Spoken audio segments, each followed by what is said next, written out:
যন্ত্রণা আমি আর নিতে পারছি না। এর চেয়ে বরং তোমরা দুজন আমাকে এমনিতেই মেরে ফেলো। জানি না সৃষ্টিকর্তা আমাকে কোন পাপের শাস্তি দিচ্ছেন। তোমাকে এভাবেই ঝুলিয়ে রাখা হবে, আর এটাই আমাদের রাজকুমারের হুকুম। যে পর্যন্ত তোমার মৃত্যু না হবে সে পর্যন্ত তোমাকে এভাবেই থাকতে হবে। আমি আর পারছি না। তোমরা তো দেখতেই পাচ্ছ এই কাকটা কিভাবে আমাকে ঠুকরাচ্ছে। ঠুকরে ঠুকরে আমার সমস্ত দেহটা ক্ষতবিক্ষত করে দিচ্ছে। আহ, আমাকে আমাকে একটু পানি দাও, গলাটা একেবারে শুকিয়ে গেছে। আমাদের ক্ষমা করুন তৈলতা, আপনাকে পানি দেওয়ার কোনো অনুমতি আমাদের নেই। ঠিক আছে, আমাকে পানি দিতে হবে না, তবে মনে রেখো সৃষ্টিকর্তা উপর থেকে সবকিছুই দেখছেন। হে প্রভু, আমাকে তাড়াতাড়ি মৃত্যু দাও। এই তীব্র নরক যন্ত্রণা আমি আর নিতে পারছি না। অনেকক্ষণ হয়ে গেল, তরুলতার কোনো সারা শব্দ পাচ্ছি না। মনে হয় তরুলতা মরে গেছে। চল আমরা গিয়ে রাজকুমারকে খবরটা নিশ্চিত করি। হ্যাঁ হ্যাঁ চল, তবে একটা কথা না বলে পারছি না, তরুলতার মৃত্যু সত্যি অনেক কঠিন ভাবেই হয়েছে। আহ, এসব ভেবে আমাদের কোনো লাভ নেই। আমরা আধার ব্যাপারে, আমাদের জাহাজের খবর নিয়ে কি লাভ বল? এসব রাজকুমার বুঝে নেবে।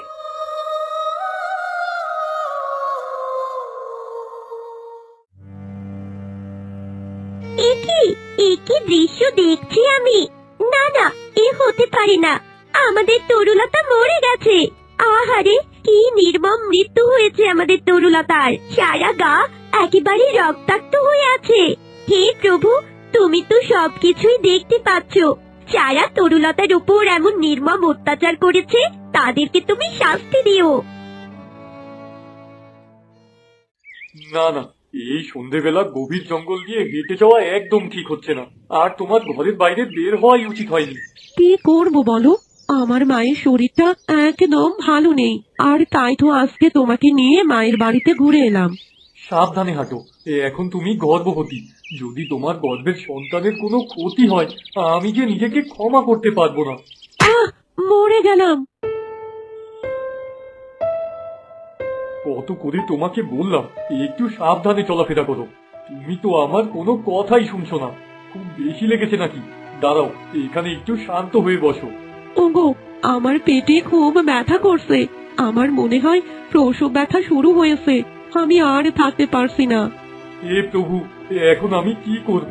এই ঘন জঙ্গলে তোমাকে নিয়ে কোথায় যাব বলো তো? একটু বিশ্রাম করো, দেখবে ব্যথা একদম কমে যাচ্ছে। আহ, মরে গেলাম। এই ব্যথা কমবার নয়, আমি জানি।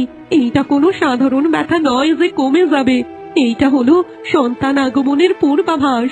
তুমি এখানে একটু অপেক্ষা করো, আমি দেখি কোথাও পানি পাওয়া যায় কিনা। কাছেই তো মনে হয় কোথাও একটা জলাশয় আছে। যাই, আমি বরং তোমার জন্য একটু পানি নিয়ে আসি।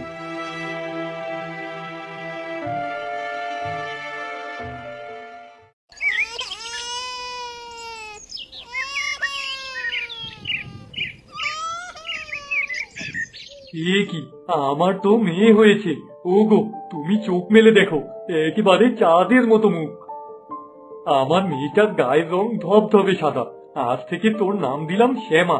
কিন্তু আমার স্ত্রী এখনো চোখ মেলে তাকাচ্ছে না কেন? কেন গো, শুনছো?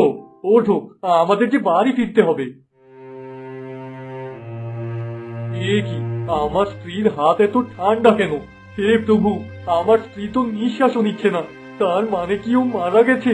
তুমি তুমি আমাকে কোন পরীক্ষায় ফেললে প্রভু? এই ছোট্ট বাচ্চাটাকে এখন আমি কি করে মানুষ করব?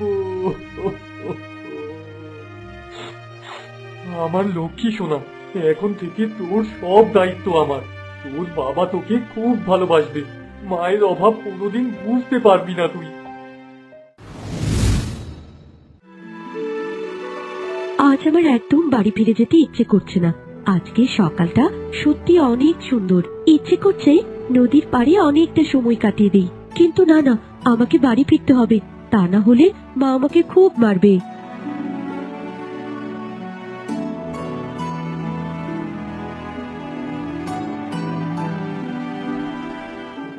এ কি, এই পাখিটা এমন আহত হয়ে পড়ে আছে কেন?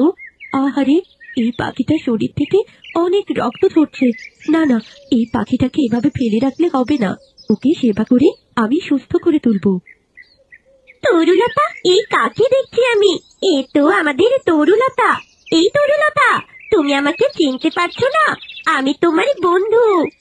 এক কাজ করি, এই পাখিটার গায়ে কিছু একটা দিয়ে বেঁধে দেই, তাহলে হয়তো রক্ত পড়াটা বন্ধ হয়ে যাবে। তরুলতা বন্ধু, তুমি আমার কথার উত্তর দিচ্ছ না কেন? এ কি, আমার বন্ধু কেন আমার কথা শুনতে পাচ্ছে না? বাহ, চমৎকার, খুব সুন্দরভাবে বেঁধে ফেলেছি। এই তো, রক্ত পড়াটাও বন্ধ হয়ে গেছে। এবারে পাখিটা ধীরে ধীরে সুস্থ হয়ে উঠবে। এখানে অপেক্ষা করলে হবে না, আমাকে বাড়ি ফিরতে হবে, অনেকটাই দেরি হয়ে গেছে। আজ থেকে বহু বছর আগে দেখেছিলাম তরুলতাকে কি নির্মম ভাবেই না রাজকুমার হত্যা করেছিল, কিন্তু এখন তরুলতা কোথা থেকে এলো আমি তো কিছুই বুঝতে পারছি না।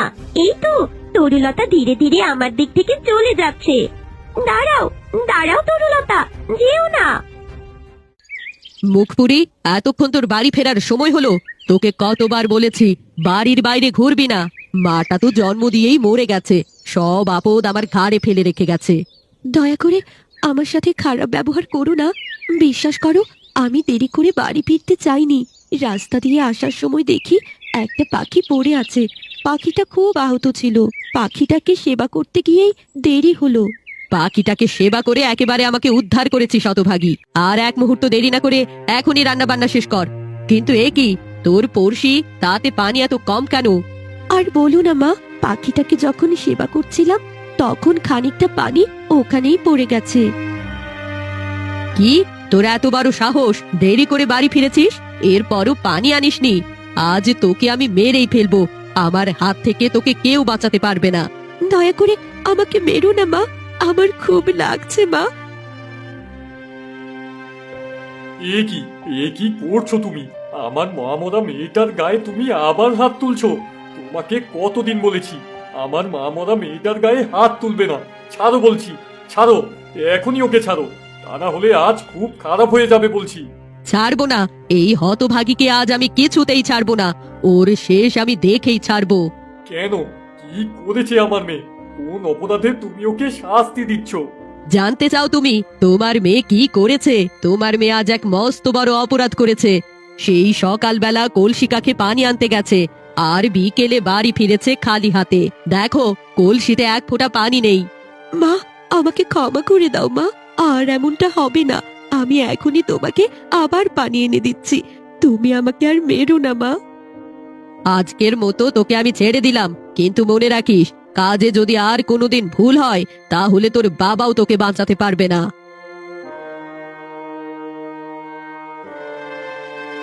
কাঁদিস না মা, তুই আমার মা মরা মেয়ে। কত আশা করে দ্বিতীয় বিয়ে করলাম, যেন তোর আরেকটা মা হয়। কিন্তু এই ডাইনি তোকে প্রতিদিন অত্যাচার করে, আর আমি তাকিয়ে তাকিয়ে দেখি। আমার যে কিছুই করার নেই মা। বাবা, আমার শরীরটা খুব খারাপ লাগছে বাবা, আমি একটুখানি বিশ্রাম নিতে চাই। ঘরে জামা, দেখেই মনে হচ্ছে আজ তোর উপর দিয়ে অনেক বড় ধকল গিয়েছে। ঘরে গিয়ে একটু বিশ্রাম নেই।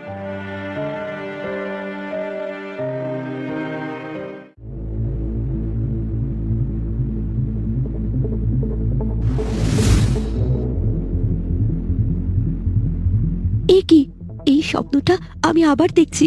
রোজ রোজ এই স্বপ্নটা দেখতে দেখতে আমি ক্লান্ত হয়ে গেছি। একটা মেয়ে ভাবে চিৎকার করে কাঁদছে, আর কেউ তাকে নির্মম ভাবে হত্যা করছে। আমি জানি না এই মেয়েটা আসলে কে, আর ওর সাথে আমার কি সম্পর্ক। কি হয়েছে মা, এভাবে চিৎকার দিলি কেন? তোর কি শরীর খুব বেশি খারাপ লাগছে? খারাপ লাগবেই বা না কেন? আজকে তোর মা যেভাবে তোকে পিটিয়েছে, আমি তো ভয় পেয়ে গিয়েছিলাম। বাবা, আমার শরীর ঠিক আছে, কিন্তু আমি ওই স্বপ্নটা আবার দেখেছি। স্বপ্ন? কোন স্বপ্নের কথা বলছিস তুই? ওই যে বাবা, ওই স্বপ্নটা। একটা মেয়েকে ঝুলিয়ে রাখা হয়েছে, আর কাক তাকে ঠুকরে ঠুকরে খাচ্ছে। মেয়েটা বাঁচার জন্য চিৎকার করছিল, কিন্তু কেউ তাকে সাহায্য করছে না বাবা। আমার মনে হয় ওই মেয়েটার সাথে আমার কোনো একটা সম্পর্ক আছে। হা হা হা হা। ওই মেয়েটার সাথে তোর কোনো সম্পর্ক নেই। তুই যা দেখেছিস সব ভুল দেখেছিস। লক্ষ্মী সোনা আমার, এখন ঘুমিয়ে পড় মা। আমি ঘুমিয়ে পড়ছি, তুমিও ঘুমিয়ে পড়ো।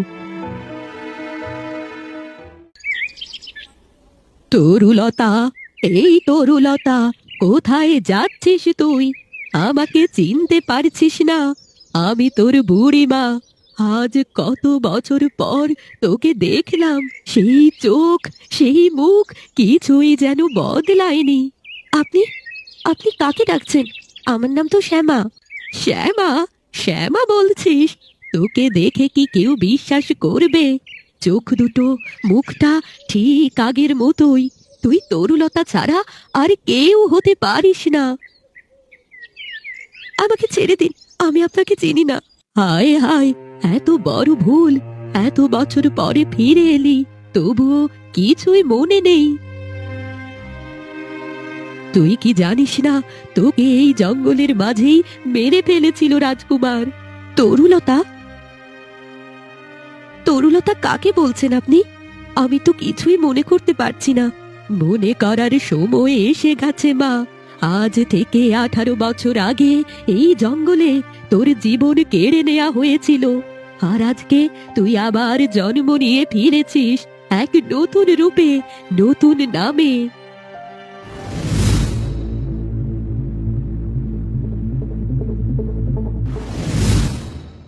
না না, এসব দেখতে চাই না। এগুলো আমার স্বপ্ন, সত্যি হতে পারে না।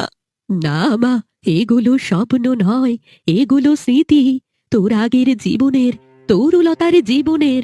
কিন্তু আমি শ্যামা, আমি কাঠুরিয়ার মেয়ে, তাহলে আমি তরুলতা হলাম কিভাবে? মানুষ মরে যায়, কিন্তু অন্যায় মরে না। অন্যায়ের প্রতিশোধ নিতে আত্মারা ফিরে আসে। তুইও ফিরে এসেছিস তরুলতা, এই পৃথিবীতে আবার ফিরে এসেছিস। তোর মৃত্যুর রহস্য, তোর শত্রুরা সবই আবার সামনে আসবে। এসব কি আজে বাজে কথা বলছো বুড়িমা? আমি তোমার কথা একটাও বিশ্বাস করি না। আর আত্মারা কখনোই ফিরে আসে না। তাছাড়া আমি তরুলতা নই, আমি শ্যামা।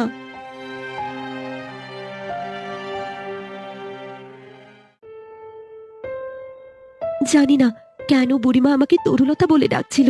এই নামটা আমার খুব পরিচিত মনে হয়। তরুলতা।